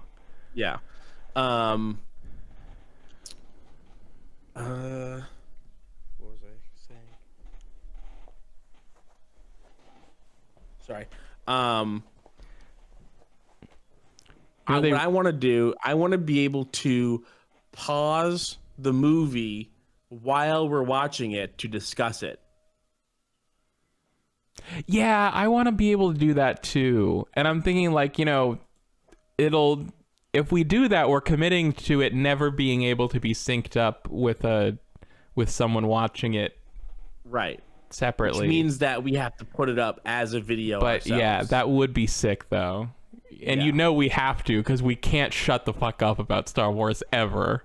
Ever. Right. We have to. We have to. Yeah. Okay. We don't have to do a Star Wars Let's Watch, but if we do, we have to do it in a way where we can pause it to talk. We do have to. We still have to do the pits. Courtney found me the pits. Oh yeah. It was funny. I looked for a torrent. I couldn't find one. I finally found a torrent, and it never had any seeders, so I couldn't download it at all. And I went to Courtney, and I was like, "You look for weird TV shows all the time. Can you find it?" And 2 seconds later, she was like, "Yeah, it's all on YouTube." I'm like, "Oh, thanks." So it's all on YouTube. We should watch it. Great. All right. Well, that's it for me. I have to go to bed because I only got 2 hours of sleep last night. Okay, that's it for me. I have to go to Taco Bell, maybe. Damn, sounds like a busy day. Yeah, it's gonna be backed up. It's gonna be backed up because 420. Yeah. Oh, good point. Yeah, I couldn't sleep last night, so I was like, what came out is MLB The Show on my Xbox is out now and for free. So, I played a lot of MLB The Show. I always forget you care about baseball. You like it's not baseball. just that I care about baseball. You it's actually that like it. I do like baseball. It's the only sport that I like, pretty much. I don't like it enough to watch it because there's too much of it. So I just sort of like it from afar. But MLB The Show is the only worthwhile baseball sim game where you do baseball Madden. But it's been a Sony exclusive forever. Mm-hmm. And it's still made by Sony, studio. but now it's no longer platform exclusive, and it's on Game Pass. Right. Yeah, it's on game. So I was like, this is a great way to play this game for no money because I already own this Xbox, and I've been wanting to play MLB The Show forever. I have a PS4, but it's always been like, I don't like playing my PS4 because I didn't really like my PS4. And MLB The Show is always $60 because it's the only baseball game, so it never gets any cheaper. It's good so far. Mm-hmm. But I did that instead of sleeping because I couldn't sleep, so I'm tired. I see that. Let's see. No, huh? Okay. I've been playing Ghost Runner. That was fun. I should have done this. In retrospect, this should have just been a Ghost Runner episode. But I didn't realize that I Have No Mouth and I Must Scream was weird. Was like that. Was like that.